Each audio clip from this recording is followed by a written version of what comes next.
Missouri. More like China. Hello. Welcome to today's episode of Juicing the Numbers, your statistics and sports podcast. I'm one of your hosts, Joshua Tracy. And I'm one of your hosts, Corwin Heller.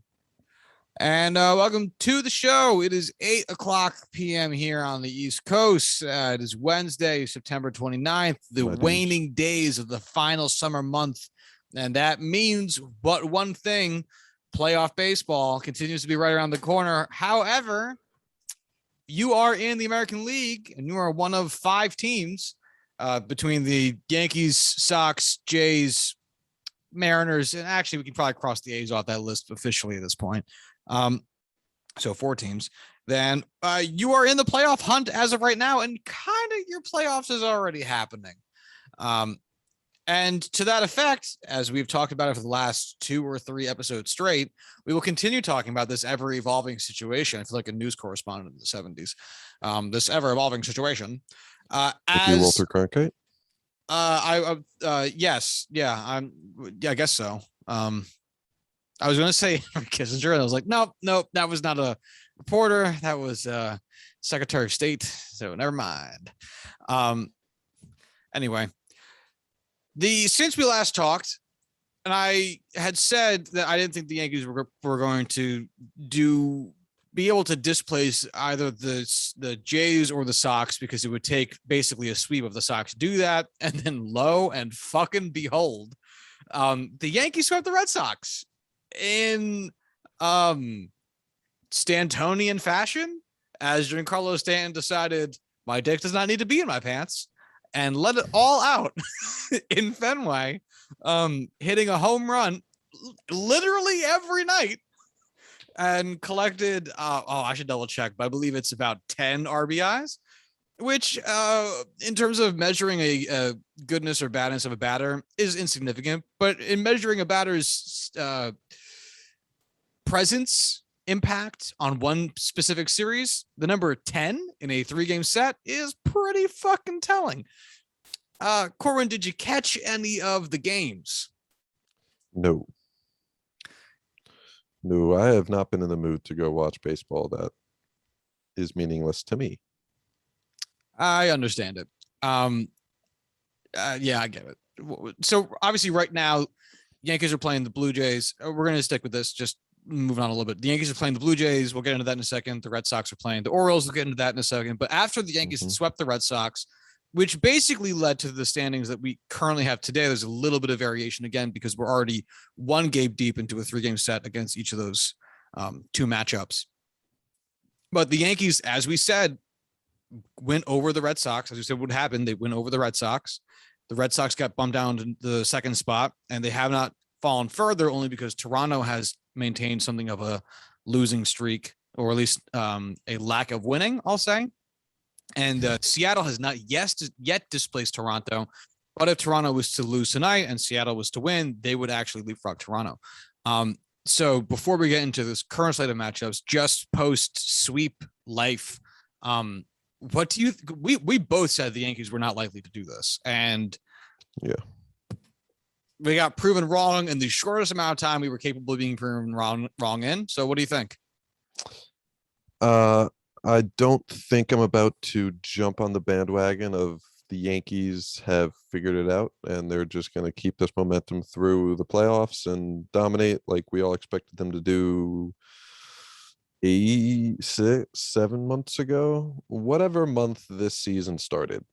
But I will say they have proven enough of this juice, enough of this burst to kind of confidently say that they're going to hold on to a wild card spot. I would be significantly less convinced if it wasn't based upon the idea of having a mascot that's kind of spiritually guiding them through this. Don't you dare talk shit about this Turt life. I am not talking shit. I am fully supporting the Turtles.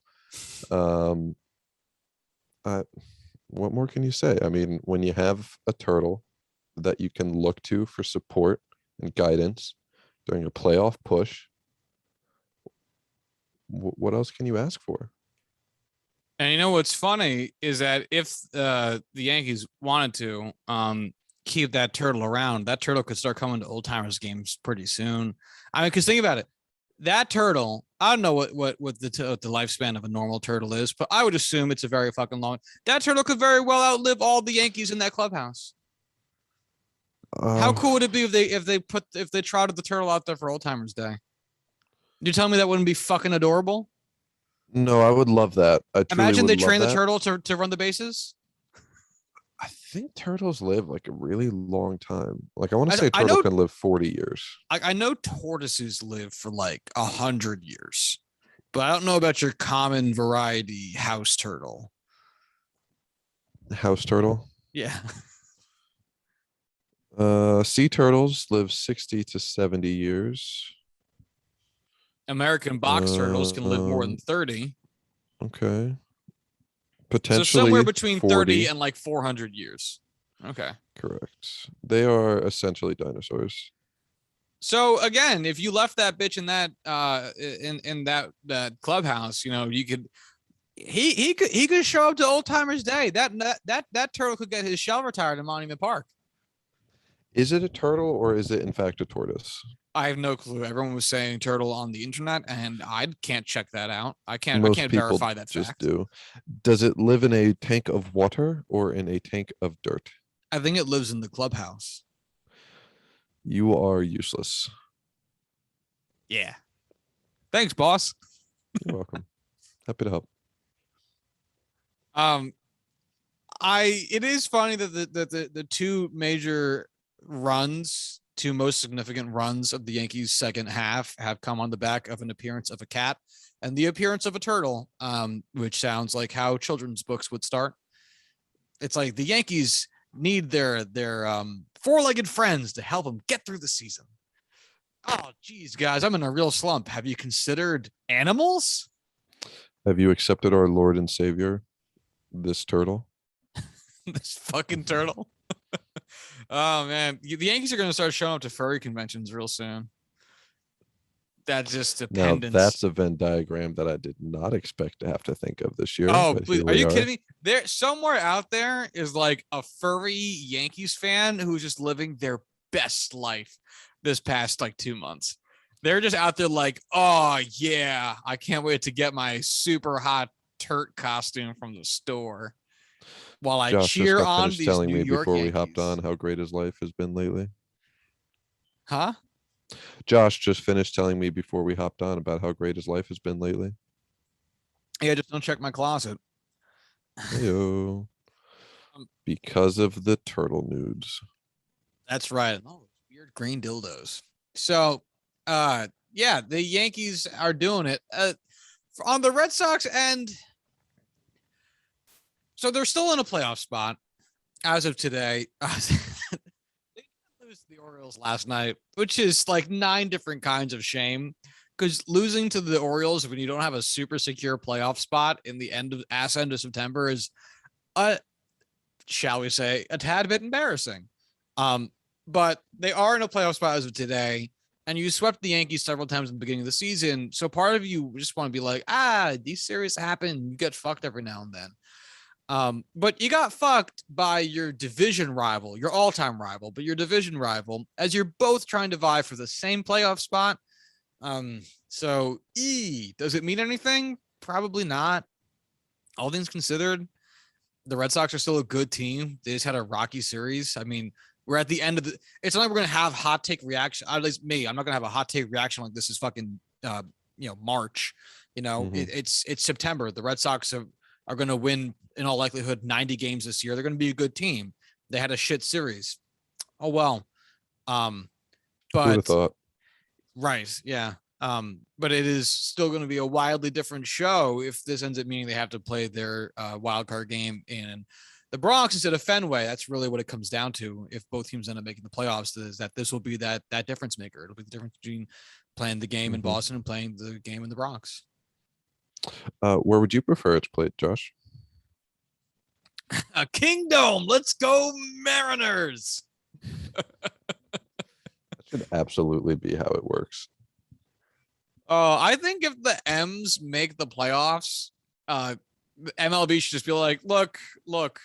I don't care that they have like 4 less wins in the wild card one. We're putting the game in Seattle. They earned it. Okay, they earned it. New York Yankees, can you accept the humility of this, please, for once? They've never been here like this. It's been so long. You're here all the time. Can you let them have this one? No. No, No. kill me. Um, as a Yankees fan, I'd be totally fucking cool, man. I wouldn't give a fuck. You are not the majority. I know. So sad. So the 2001 MLB postseason, just for a hot flashback, looks super weird compared to today. So the 1 seed in 01 in the AL was Seattle, because that was their big year, man. 116 games. So Seattle was the 1 seed. The number 2 seed was the Yankees. The 3 seed was Cleveland, and the 4 seed was Oakland. So if Seattle was to make the playoffs, they wouldn't look that crazy because Oakland was right on the cusp there. Cleveland was not, whatever. But there's no wild card, so it's just these 4 teams. And then if we look in the National League, the 1 seed in the National League was the Houston Astros. That's right. League switch Astros were the 1 seed. How fucking weird is that? The 2 seed was Arizona, which again, wild. Because boy, how did Randy Johnson still on that team? Yes, that was his first year with the team. That was the year that the Diamondbacks broke young Josh's heart, the walk off in Game 7. The 2 seed, so the 2 seed was Arizona, the 3 seed was Atlanta, and the 4 seed was St. Louis. So actually 2 out of 4 of those teams will be going back to the playoffs too. So, but no fun, interesting rematches. Obviously the Yankees would end up playing Seattle if the Mariners make the wild card, because both teams would be the wild card. So you get that, but it would just be a 1 gamer. It wouldn't be anything interesting.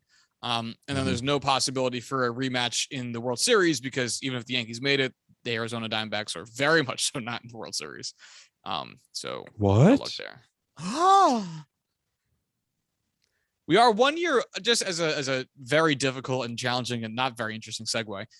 We are 1 year removed though from the year 2001, from the year 2000, which was the last time the Mets, or the last time we had a Subway Series World Series, and the Mets look like they have no shot of doing that again anytime soon, as they just had a record for most days spent in first place in their division, 103 days, which is not just the majority of the baseball season, it's almost a third of the year calendar wise, in first place, and will finish below 500 for the season and obviously not make the playoffs. How do you live with yourself if you're a Mets fan? And I say this as a Jets fan. I'm wearing the shirt. I don't know how you live with yourself. Do you think cops stationed at the Brooklyn Bridge are trained to look out for people wearing Mets gear? No, they're probably looking for black people. Boy, I thought I was going dark. Thanks for bringing us down, Josh. I mean that genuinely. I love it. The worst jokes are the worst because they're the most real. Hurts the most when it's a little true. Oh, gotta love our boys in blue, NYPD. All great humor is based in the truth. Thanks, George Carlin. So it's one thing. So the Jets, there's never hope. There's nothing to get crushed. You know what I mean? We'll get to that in a moment, because both the Jets and Giants are 0-3. So New York football is 0-6 to start the season. And that's obviously been a major talking point if you live in the area and listen to local sports radio. Hey, don't slander the Syracuse Orange name. They can chortle my balls. Okay, fair enough. Yeah, I don't give a fuck about the metro area of Syracuse, let alone just the town. So fuck upstate. Y'all vote red anyway. Eat a dick. Touche. Oh, I have no time. So The Jets, no, it's never hope. The Mets actually will do this to you, though. They will give you this hope, and then they will crush it in increasingly cruel and bizarre way. Because it honestly blows the Padres' decline out the fucking water. Because at least the Padres, again, you can say this was a hard division. We were never really first in the division because it was usually someone of the Dodgers or the Giants. You know what I mean? And even when you guys had something of a playoff spot, it wasn't secured for nearly the length of time that the Mets was. They were in a bad division, became early front runners, held that status for a nearly fucking third of the year, and then got so bad that it slipped out from underneath them from a handful of teams that are basically at fucking 500. I mean, like you look at the Mets of June. Let's see, what is it? What do you think the Braves record? How many games above 500 are the Braves in your mind? Like 6. It's actually all right. So I will give credit to the Braves. It is a handful more than I thought. It is 12. The Phillies are only 5 games over 500. The Mets are 7 games below. Jesus. Oh, that's just I don't even want to call it unfortunate because it's not necessarily. It's reality. You know? It's the way it is. Do. Yeah, it's fucking awful, man. And obviously we'll talk as the offseason comes and goes about, what the Mets are going to do with free agency and what pieces for the Mets worked and didn't work. And we'll talk about how the NL East is going to shake out for next shit we do. But it's got to be embarrassing, which brings us to the most recent thing Steve Cohen did, the owner, which is suggest that the Mets want to reach a more diverse audience and younger audience, and that they're considering lots of things, including comedians at the ballpark during games. I do recall seeing this now. Thank you for reminding me about comedians. This is one of the few things I had written down because I couldn't believe it. And obviously you hear that. I don't know. All right. So actually, no, let me ask you, what do you think when you hear that? Old man losing touch with any generation younger than his and just desperate for bringing in people without doing anything to hurt his bottom line. Old man yells at clouds. Because oh Jesus. Real quick, the article mentions that they're considering, nothing's going to happen for sure, but they're considering live comedy, a new design, and hosting more special events. Just want to throw that out there. What comedian would you have to get, though, that would actually bring enough intrigue for people to come?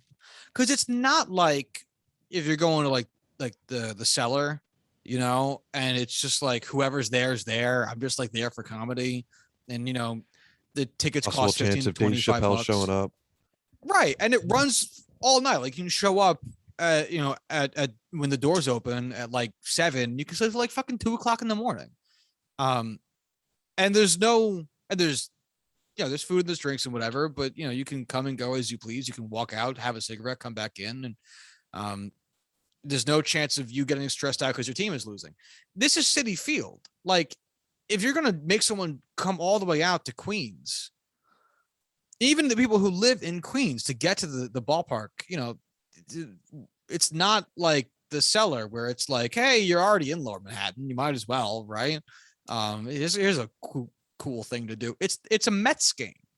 Who has to be at the Mets game, comedian wise, for you to be like, yeah, I'll go to that, as like a non-Mets person? You know what I mean? As a non-Mets person, never. I almost went to the Mets Padres game this year and didn't because I didn't really want to watch the Mets. So if Chappelle's at the Mets game and they say Chappelle's going to do, I don't know, 10 minutes in the 7th inning stretch, that the logistics is a whole nother question. Chappelle's going to do a type 5 between every half inning. But he'll keep it rated PG because there's kids. Regardless of logistics, Chappelle's there. I think you muted yourself. Chappelle's there. Do you go for that? You had me until you said he has to be PG because there's kids there. I would, but you'd have me, and he's just there in the booth doing all this throughout the game. That would be fun. It's tough because it's also like I said, I don't know legit. So like the Orioles do like concerts after games. So the night I was there to go see the Nationals play a few months ago, the concert ended up getting canceled for weather, but it was supposed to be Diplo, which doesn't feel super young and fresh, but at least it's somebody. And then I know the other night the Yankees were playing there, because it was like a 5:00 game, and everyone was like, "Why is it a 5:00 game?" And the answer was there was an Avett Brothers concert afterwards. Which again, I like the Avett Brothers, but that's not exactly super like hip and young. But hey, they're doing something.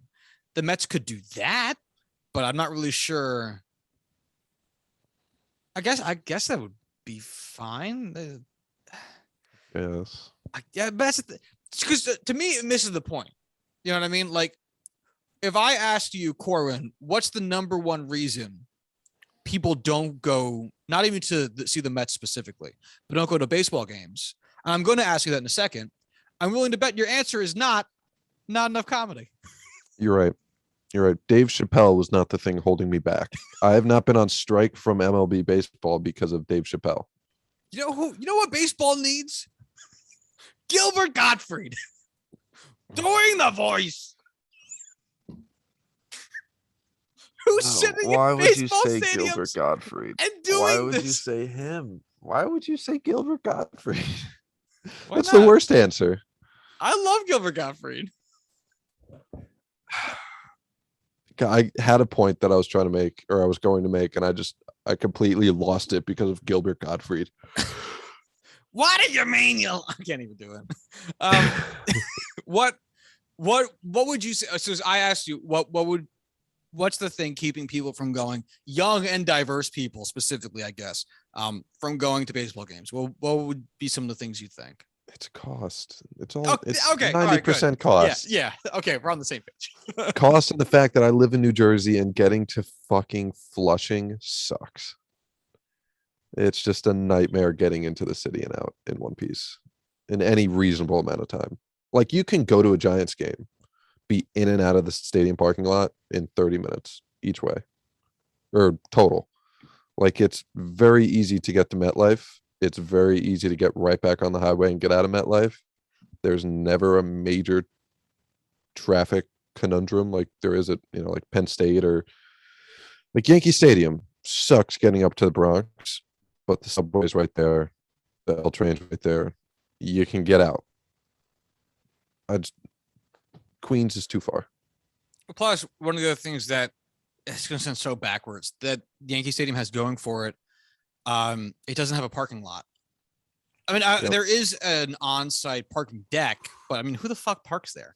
Like, it is actually very convenient because you can buy like super cheap parking, off-site parking, a handful of blocks away from the stadium, go walk up and then walk back to your spot. And then Yankee Stadium's like right off the fucking highway. You can just hop back on and then leave. It's actually super easy.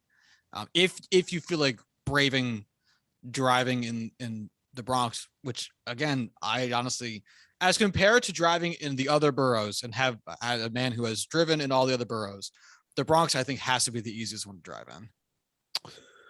Because it's still very residential. Yeah, no, we've done it. It's not the end of the world. It's really not. Driving in Brooklyn, fucking nuts. Driving in Queens sucks. Driving in Manhattan obviously blows. But driving anywhere on Long Island is the end of the world. Yeah. All right, talking about, I love the streets of Ronkonkoma. I The just love Long saying Island, the Ronkonkoma. Long Island Expressway is hell on earth. Long Island is hell on earth. True. Yeah. But no, that's what it is. I mean, if you want, and we've talked about other things about, why don't you just fucking give away more tickets if you want to see more people in the stands? Like, let's fucking start there. I bet there's a ton of schools around Queens, around Flushing, Queens, that would love to get free tickets for after school programs for like your random ass Tuesday night games, because who the fuck wants to go see Mets Reds Tuesday at 7 with work the next day? Nobody. Give the tickets away. If people aren't showing up and you want to busy your stadium, you want more life, you want more young and diverse people, give your fucking tickets away. Because seriously, that's the thing. If that's the goal, we want young and diverse people. Well, you didn't say you wanted fucking money. So fucking give the tickets away. Small tangent. I have become addicted to the game of golf. I have. Golf, going to a golf event. I went to the 2006 US Open at Winged Foot in New Jersey. I don't remember it because I was 9, but I remember it being awesome. Golf events are awesome. If you care. If you don't like golf, this is not me trying to talk you into going to golf events. The PGA Tour is a cash cow. The LPGA Tour struggles with getting people to go. The same with the WNBA, women's soccer, softball, any women's sport. They all will tell you, they struggle to get people in the stands because there's nowhere near the same kind of demand to go see those games. The ShopRite Classic, one of the big time events, non-major events for the LPGA Tour schedule, is this week. I got tickets for free. Just went online, put in a number for a ShopRite Price Plus card, which is free, and I got free tickets. I got 2 free tickets. If you want people to go and you want to, get more people into it, obviously LPGA is not really there to fill the stadium that they've always had when there's plenty of baseball, or plenty of, like how the Mets are, because there's plenty of baseball fans. They're trying to build the game, but at the same time, they're getting more people to come because they're accepting the fact that, hey, tickets are not where we're going to make revenue.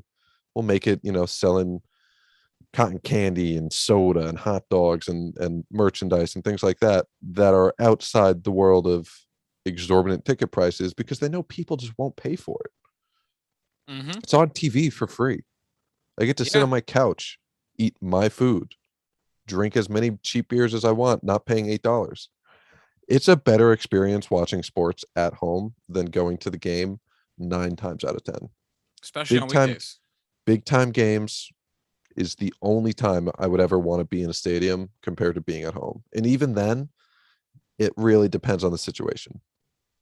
If you want people to actually go to the stadium, either don't broadcast any of your games on TV, which you won't because that'll lose you way more money, or make it accessible to anyone who just wants to go to a game.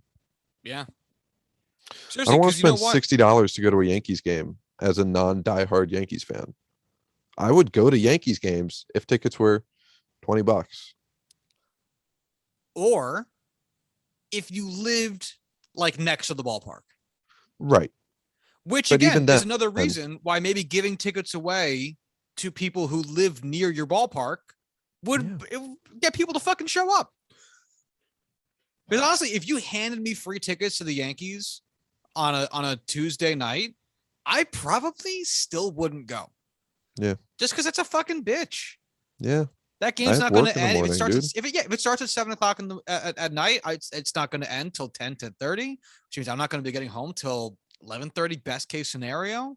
Yeah. I'm not getting to bed till midnight, easy. I got to be up at 6 o'clock in the morning the next day. I don't want to do that shit. Fuck that. If I live next to the fucking stadium, I'm there every day. I'm there every day. You would be a season ticket holder. Easy. But guess what? Most people don't live next to the stadium. That's also why I'm really scared of moving next to a golf course. Or, as several of our friends' parents have done recently, moving into a golf course. Yes. Um, If I could do that, I would. so there's another thing I've thought about recently. So a few weeks ago, I went to a bunch of museums in the city because I had a day and I wanted to. My girlfriend and I went and just toured a bunch of museums around Manhattan for fun. And MoMA does something interesting that I kind of forgot they did because I haven't been there in years. And what they do is when you walk into the building that is MoMA, and on your left, before you actually hit the ticket checkers, you can go into the gift shop without a ticket. You can just so you can walk into the building of MoMA and then go to the gift shop, buy some shit, and then leave. And you don't need a ticket to the museum to do it. And it's not like the tickets to the museum are very expensive. I mean, it's $25, which for a museum might be a lot, but like for an event in Midtown, it's not a crazy amount of money. It's not like it's some schmuck, shitty museum. It's the MoMA, Yeah, world renowned. one Yeah. of the most prestigious museums in the world. But even though they are that well renowned and that prestigious, you can still go into the building and go shop. And the MoMA shop is actually very fucking nice. I mean, a lot of it is still kitschy and it's gift shop stuff, but it's fucking huge and there's a ton of shit down there. And then you can leave. And Mhm. honestly, I don't get why there's also not something kind of like that for more ballparks. Obviously, maybe the foot traffic part of it might make it a little bit more challenging. But I mean, even to an extent where you could walk up to certain parts, like, why isn't there a certain amount of a ballpark that it can be available to the general public during games without a ticket? Because like the Yankees Yeah. Great Hall, the thing that when you walk into what is that? It's like gate 4. It's super fucking nice. It's super fucking nice. It's before the actual seating areas. The gift shop is in there. There's like custom jersey printing stations in there too. Check tickets after that. Let people in for that. Why not? Why would you care? But it seems like a separate tangent. On a completely unrelated note that I just feel like would be a fun thing to talk about, in Robert Kraft's new tell-all memoir, he called Bill Belichick the biggest fucking asshole he's ever met in his life. I wouldn't doubt that for a second. Yeah, I like that. I like that a lot. I like that he said it. And he's still I employed. like that he means it, and I like that it has not affected the fact that Bill Belichick is going to be the coach of the New England Patriots until he dies. He is currently employed by the New England Patriots as the statement is released. That's wonderful. That's great. All right, so I want to ask you this now. What non-monetary thing could the Mets do for you, or do you think young, diverse crowds, just such a blanket statement, would convince them to go to a Mets game other than the obvious thing, which is cheaper tickets, free tickets, or like cheaper concessions? What they're considering redesigning the stadium, but not giving tickets away. So Yeah, what would fuck you that. do? I think a cool idea that logistically, I don't know how effective it would be, how open it would be from the players or whatnot, but open up the team to fans. Like, I'm not saying, let fans into the clubhouse. I'm not saying, let fans onto the field during warmups or anything like that, but have just a night where it's like, hey, if you're 25 and under, if you're 30 and under, you're a young person, not some, or it doesn't even have to be age restricted. Just, hey, let's just have a meet and greet with the players. Third Friday of the month, players will come around. We'll be walking around the concourse talking. Hard rule on no autographs, so it doesn't turn into some kind of no autographs. Pictures to some extent you can restrict and just say, hey, let's not turn this into some kind of exploitive situation. Just literally walking around, walking and talking with players, get to meet them, get to build some kind of interaction, some connection with local fans to the team, and build it build up that kind of quote unquote family atmosphere away from Steve Cohen is one of the richest men in America. This is a corporation run like a corporation that we treat as a corporation that we watch. Like just do something. It doesn't even have to be this to build in the idea of, hey, this is our team. We all root for it. We all grew up loving it. We all will love it. We're all in this together, and not give me all the money you have. But again, Right. that's money related. And my problem is that everything I think of comes back to money, because you also have to think, all right, what are young people into? And I think capitalism. Oh, yes, it is, baby.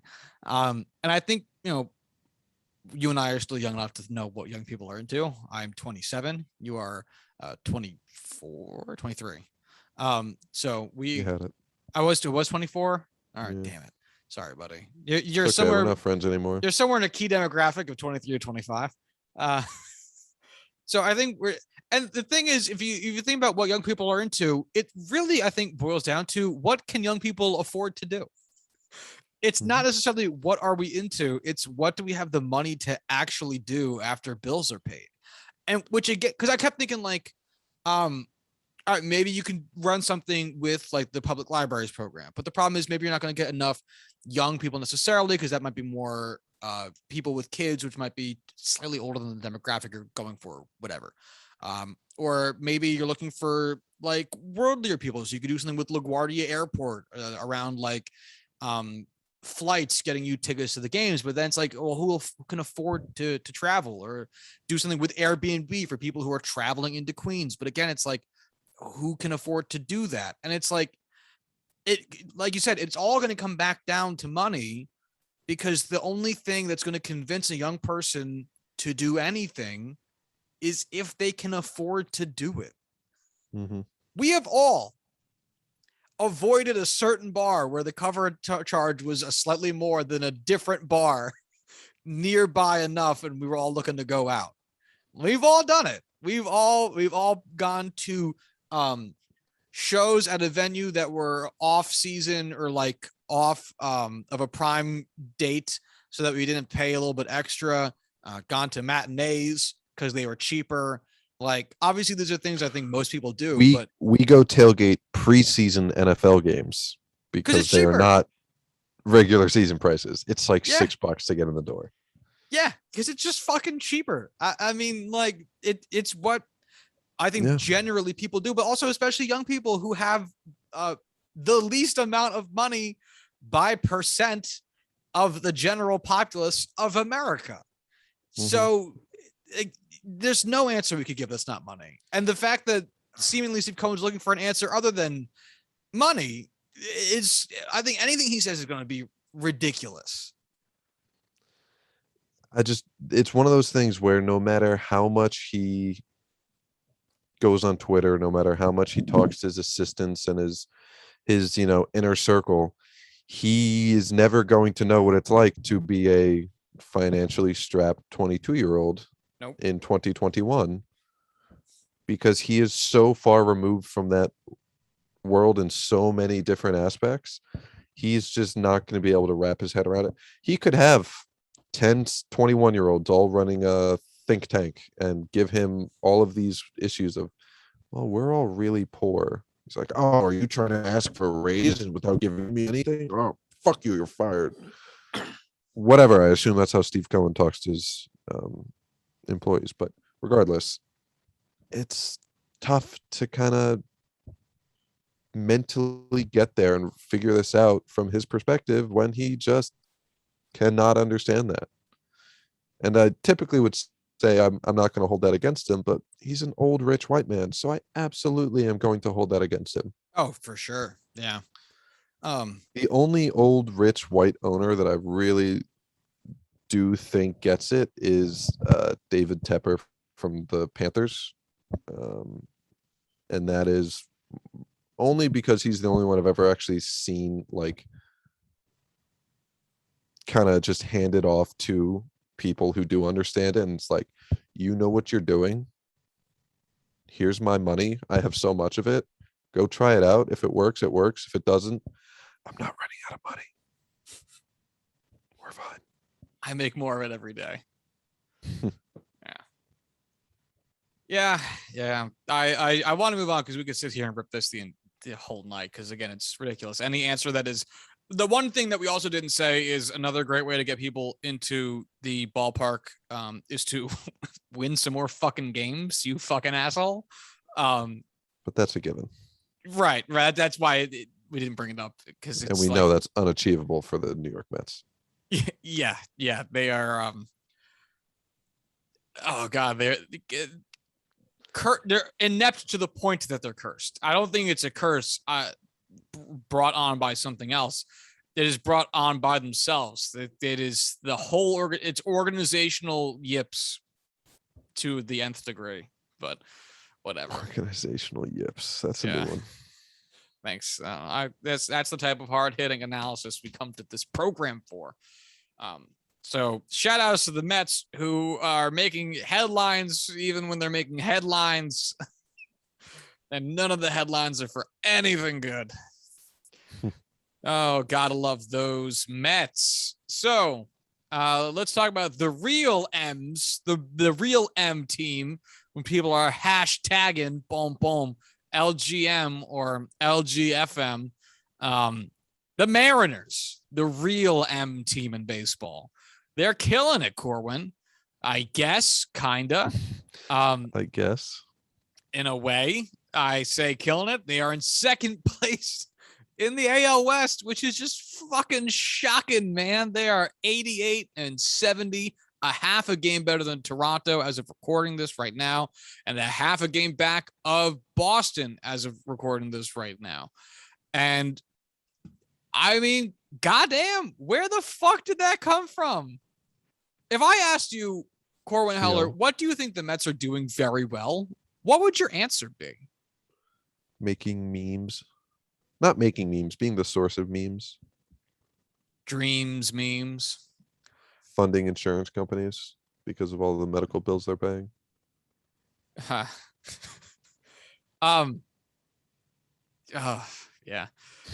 It's I have like several stats pages up to talk about the Mets, the Mariners, and I haven't looked at them yet. I still don't even know what they're doing. So all right, let's take a look at their season stats.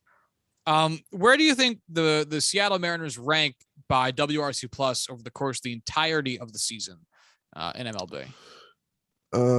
15. All right, so you're putting them pretty middle of the road here. Yeah, exactly middle of the road. Yeah, 19th. That's not good. Just outside the bottom 10 worst teams in MLB by WRC plus. The team WRC plus of 94. So where do you think they are pitching? By ERA? 18. Yes, 18. Yes. They have a team ERA of 4.32. That's so bad. That's so fucking bad. Oakland, who is in all likelihood going to miss the playoffs, is 12th in team ERA with an ERA of 3.96. And by WRC plus is 9th in MLB with a 102. And they're going to miss the playoffs to the Mariners. So let's get into it. Let's find out where the Mariners went right. So looking at this, let's start in the combined month of March and April. And we'll do this quicker than we did the St. Louis one, just for the sake of time, just to kind of feel it out, I guess. The Seattle Mariners were 17th in ball, Jesus, with an 88 team WRC plus. I'd say that's not ideal. And they had a team ERA that was 15th in MLB. Oh, sorry, I didn't sort this yet. Don't listen to me. Shut up. Fuck. Am I supposed to listen to you? I hope you do, but I don't rely that you do. 12th in ERA in the month of March and April with a 3.75. So that altogether, not bad. Maybe a sign of life or two for Seattle there. Who cares? Is what I think. All I think I really have to say to that. Who fucking cares, right? Yes. Yeah. In the month of April, they were 15-12. And I think that also encapsulates the idea of, all right, who fucking cares? So Who does? Not no us. one. No one really does. So let's get into May then. So May rolls around, and the Seattle Mariners as a team are the 27th best, aka fourth worst team in MLB by WRC Plus, with a team WRC Plus of 76. Whew. I did not expect that. It was 76. That's genuinely impressive. Yes, that's so bad. Their team ERA, which was 12th in the combined months of March and April, dropped down to 25th. And they finished the month with a 4.89 team ERA. Dear Lord. They finished the month of May with a record of 13-15. So essentially playing 500 ball over the course of these first two combined months, with one more win than loss. But whoa, God. So in the month of March and April combined, they outscored their opponents by 1 run altogether, net of 1 run. In the month of May, they got outscored by 43 runs. And the fun differential begins. Dear God. All right.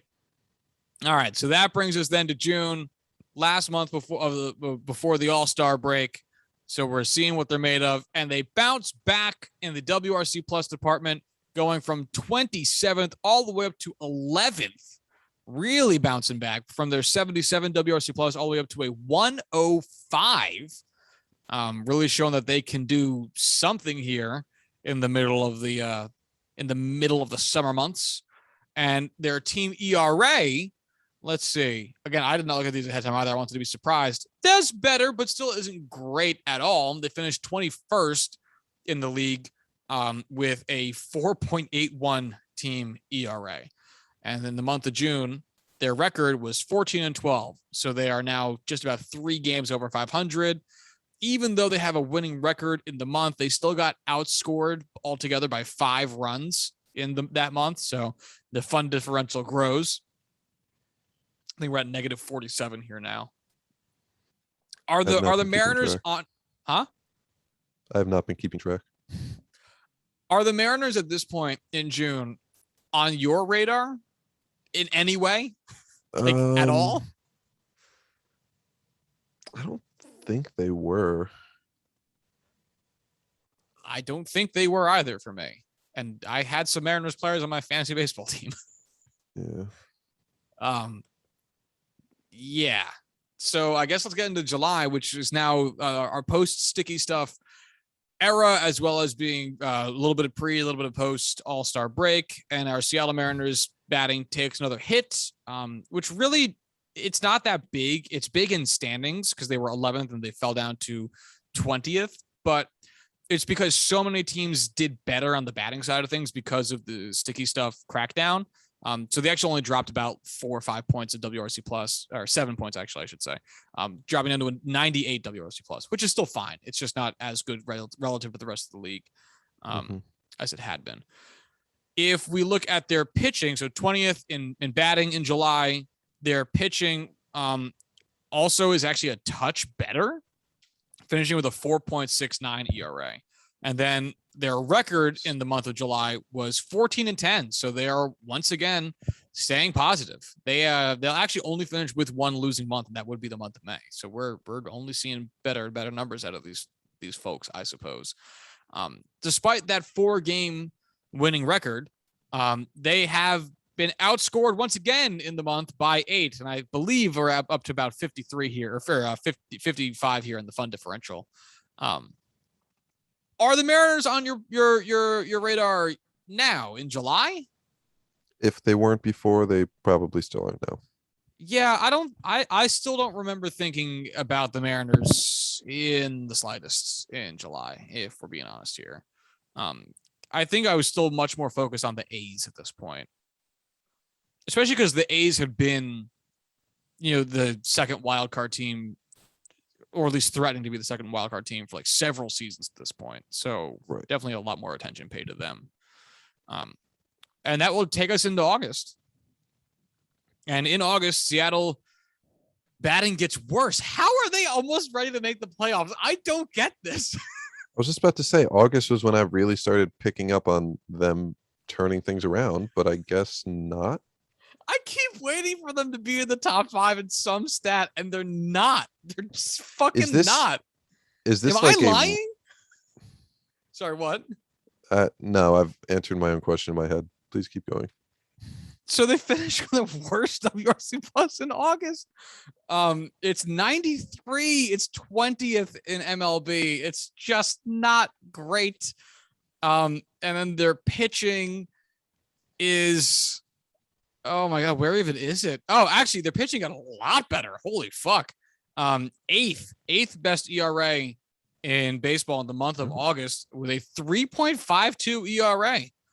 Okay, we're somewhere it's starting to make sense a little bit, I guess. The month of August, though, is still barely a net positive for them in the win-loss column as they go 15-13 and get outscored by 2 runs. So still a negative run differential here in the penultimate month of the season.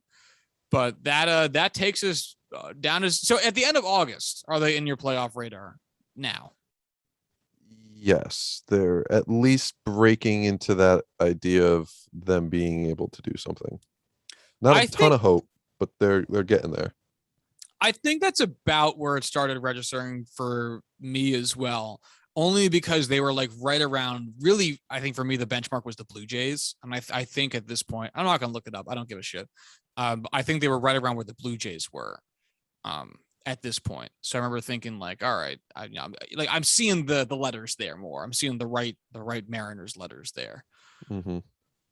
Okay, well, that will take us into September, the month that we are currently in. So far in the month, the Seattle Mariners, whether it's things clicking together at once or the sense that, hey, maybe we can make the playoffs, they're starting to put together a little bit more on the batting side, finishing 11th, or currently in 11th in WRC Plus for the month with 105 team WRC Plus for the month of September.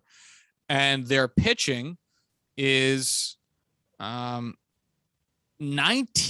in the month. I don't get it. I don't fucking get it. Month to month, it's like one facet of them is fine enough, not like outstanding, but like fine enough. And the other one just plummets to being bottom 10 in the league. And yet they're winning. It doesn't make any fucking... So I'll finish. Mariners baseball. 19th in MLB, 434 team ERA, almost a full run higher than they were in August. Their September record so far is 17-8. And despite the fact that they're almost 10 games over 500 in the month of September, they have only outscored their opponents by 7 runs.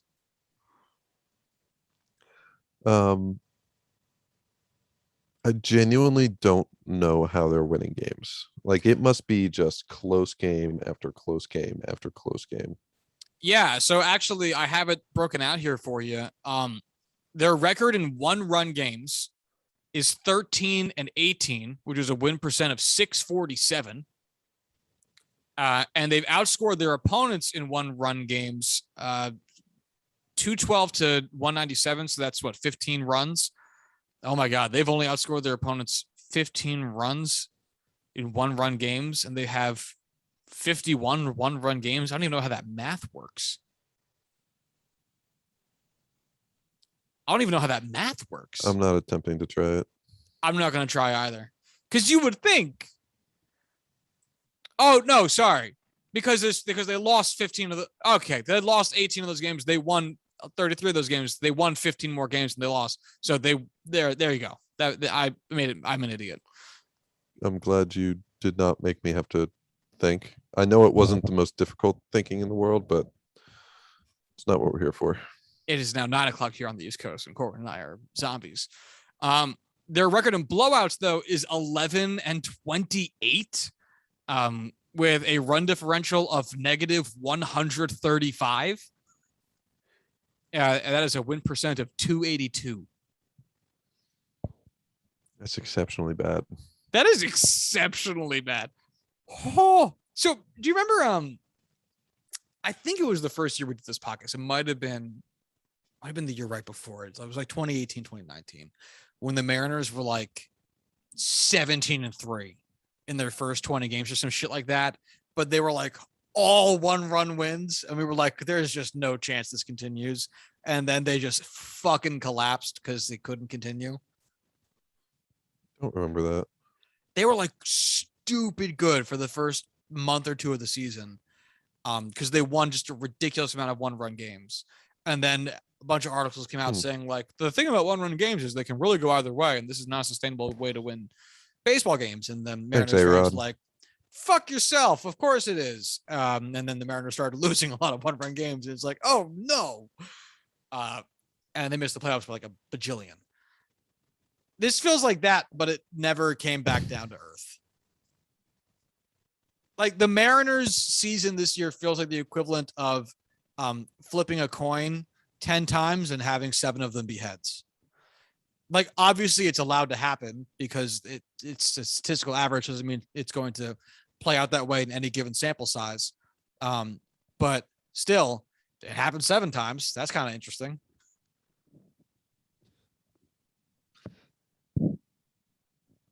Again, I've lost all train of thought. I will say that these statistics give me zero confidence in the Mariners' ability to do anything in the playoffs. Yeah, absolutely. So, assuming that the Mariners were to get past one of the Yankees, Red Sox, or Blue Jays, doesn't matter who. Let's say the Mariners advance. Who cares how? Marco Gonzalez goes out there and pitches a complete game shutout just for fun. That means that they would play the Rays, one would assume. No, I think that has to be the case. I don't think the Astros can pass them in win-loss. Doesn't matter. They're playing the Rays.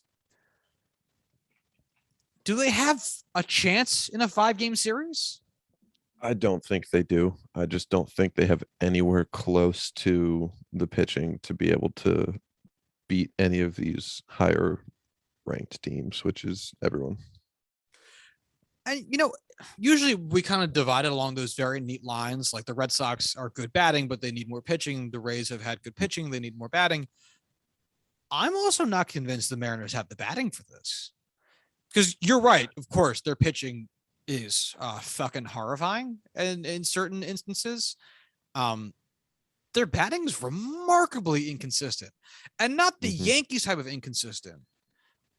Where it's like some months they'll have like a 90 WRC plus, and then some months it'll be like a 120, where the ceiling is ridiculously high. It's Giancarlo Stanton hitting 500-foot home runs 4 days straight. The Mariners' ceiling seems to be like, we are here. There's a home run.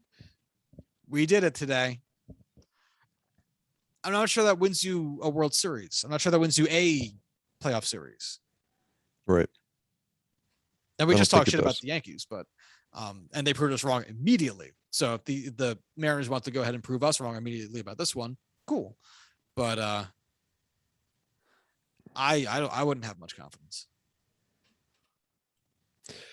I really just don't view them as a challenger. Mariners made the playoffs. You decide to buy a Mariners jersey. What player are you buying? Mariners. Does it have to be someone on this team? Yes. Has to be someone on this team. That makes sense. It's basically another way of saying name a Mariner. Yeah. I mean, Jared Kelenic would make the most sense as he's, the heralded prospect. At the same time, he has a 174 batting average this year. And his other stats suck too. Yeah, it's not like it's just batting average, which we talk about being the least effective of all baseball stats. Yeah, I really honestly would struggle to name another player I would be confident in long term like that. Like Julio Rodriguez, sure, is going to be a really good ball player. They have another outfielder who I know is a heralded player in his own right. But at the end of the day, it's like I just don't trust it. I feel bad. I gotta look up the Mariners depth chart.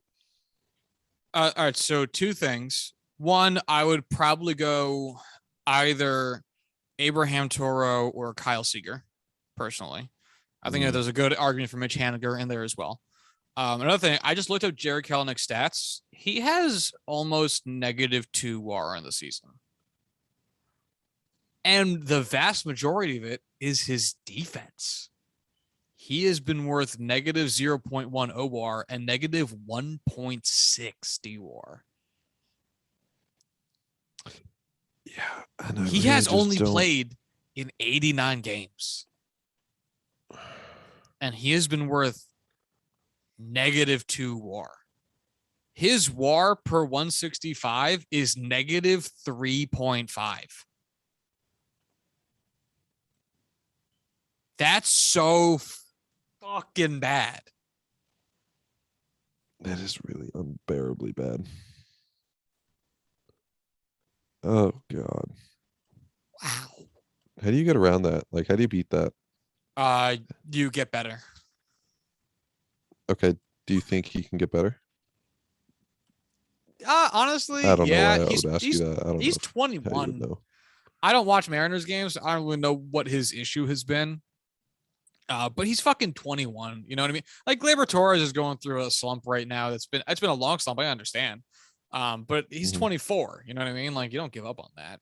You're still at a very impressionable age in terms of what your swing might end up becoming, or how you judge fly balls, how you assess your own speed and ability to run routes. Like there's tons of shit that can change. But ooh boy, is this a rough introduction to the wow. Could you imagine the fact that Jared Kelenic has a better chance of sniffing the playoffs in September than Shohei Ohtani? If the Mets make the playoffs this year, the Mariners make the playoffs this year, Jared Kelenic and Mike Trout will have the same number of postseason appearances. I don't like this. I don't like this stat.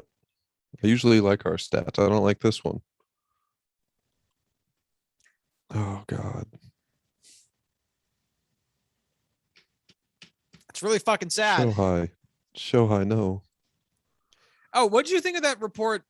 I didn't read it because I don't really care. It said that Shohei was getting frustrated with the Angels, and if they don't build around him, he might ask for a trade. It seemed like a lot of speculation, but I don't know. What would you think about that? He really doesn't seem like that kind of person. Apparently, he is like insanely competitive. But regardless, let's assume he is the type, just for the sake of this conversation. I think because he has 2 more years until he gets free agency. What would you think of that threat if you're Arte Moreno? Or even if you're a fan? I think as long as you have Mike Trout and you have Rendon, I don't think you can really give into that. I just don't think you can. I just think you need to improve your team, no doubt about it. But I think you kind of have to do it with those 3.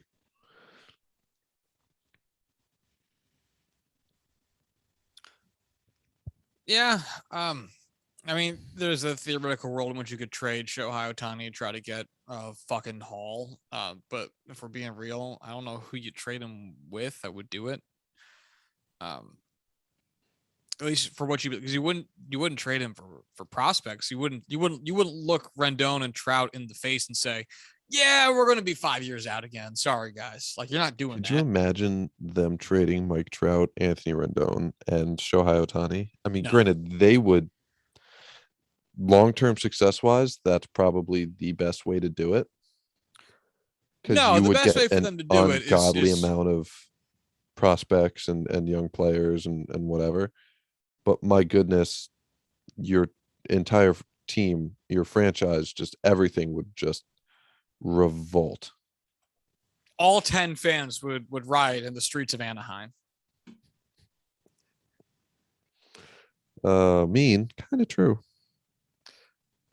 Yeah, once they figured out where Anaheim was, they would be they'd be there in a hurry to riot. They're in Los Angeles, and everyone's like, "Wrong fucking town, bro." I mean, the best way for them to do it is to have better. I can't believe I'm going to say this is to have a better scouting department, probably. Also, maybe a better analytics department, because the fact that they have not hit on a single pitcher is fucking wild to me. They got most of a season out of Alex Cobb before he got hurt, and honestly, that's kind of a miracle. And they got Shohei Ohtani, which I don't think takes a lot of brains. He was being heavily courted by fucking everybody. So the fact that they haven't hit on fucking anyone, they probably need a complete overhaul of it, because it's not just the GM, it's probably the scouting department and the internal and external for that scouting department and the analytics department. I mean, like the fucking Blue Jays are cleaning up with Robbie Ray from the Diamondbacks. Cleaning up. I remember when he was a laughing stock of a pitcher because he could not hit the strike zone unless he hit he is destroying up in Toronto. You're gonna win a Cy Young.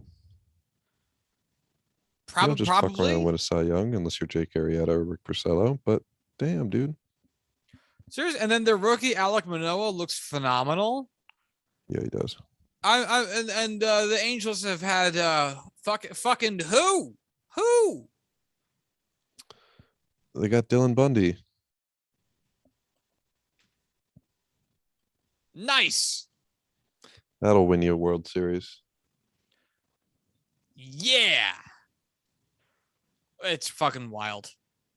So that's something. I would love to see more players do this, though. I have to say, a little bit more NFL, a little bit more NBA like, because I think we as baseball fans can agree it is heartbreakingly sad when a Mike Trout situation happens. And the reason it happens, in part, is because the Angels actually did the right thing with Mike Trout and gave him a massive fucking contract. And Mike Trout seems like the kind of guy who has this old school mentality of like, they drafted me and I love them. This is my favorite corporation. And I would like to see less of that. I would love to see more players be like, fuck yourself in the face. I'm a baseball player to win baseball games. And go try to do that. I think that would make the game more interesting. Because imagine how fucking dramatic it would be if Shohei Ohtani like walked into Arte Moreno's office and was like, I'm fuck you. Like I'm fucking done here, man. Like ship my ass to fucking San Diego, fucking Tampa, fucking New York, either of them. No, not the Mets. Let's be real. Anywhere. Get me the fuck out of here. Y'all suck. This is ass. I'm not having a good time. I'm out. First of all, that'd be an amazing story in The Athletic or whatever. Amazing story. And then second of all, he'd go to a new team and you'd be like, holy shit, that's Shohei Ohtani. We're in different clothes. I could picture it only if he had a heart attack when Shohei finished explaining himself. Just straight up heart attack of just like just being completely unable to comprehend what was to come.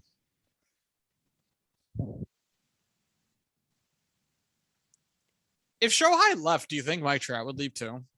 Like, what would it? Let me ask it a different way. What do you think it would take for Mike Trout to be like, I would like to now leave the city of Anaheim, please? I don't see Trout being that kind of person to demand those trades, especially after signing the contract that he did. But if we are getting to that point, let's assume that he is something that's possible. I think we're getting close. Like obviously there has to be a breaking point in there somewhere with because it's not like the Padres season where they showed signs of life. Like the Angels were never in it, never, and they are never in it. When was the last time you remember the Angels being in the wild card conversation? They never have. 2014, maybe. Don't know. I think Robinson Cano was still wearing a Yankees uniform. Like, that's how far back we have to go here, folks. It was before I started watching baseball, so I don't know. Like, they are Oh my God, they're 9 games under 500. Oh geez, I thought they were at least straddling the line. I don't know. I think if the Angels continue to not improve for another 2 seasons and stay just as bad, and they lose Shohei to the want for a better life, then maybe. Oh my God, could you imagine Corwin Heller? Could you imagine? In a world where the Mariners get better faster than the Angels and and acquire Shohei Ohtani from their divisional rival. Could you imagine how fucking mad Mike Trout would be if the Mariners got better than the Angels in like a year and a half and Shohei ended up with the M's in the playoffs mildly consistently?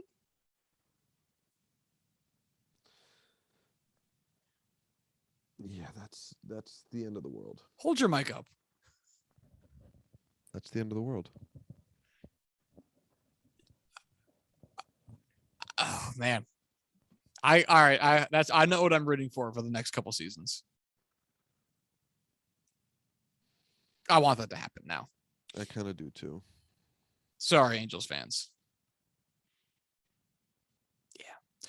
All right, we've been going for a while. We have other things we were considering talking today, like the Jets and Giants suck. Richard Sherman's on the Tampa Bay Buccaneers now. There are things we'll try to, I guess, save them for next episode, since we had apparently a lot more to talk about than we thought we did, or at least I rattled on for longer than I was expecting. One of the two, could be both. Corwin, any thoughts before we skedaddle? No. All right. Well, if you want to follow the show, you can do so at Juicing Pod on Twitter. You can follow Corwin Heller on Twitter at Corwin Heller. You can follow myself on Twitter at Joshua D. Tracy. If you'd like to send emails to the show, you can do so at juicingthenumbers@gmail.com. And until Monday, y'all have a good one. Bye.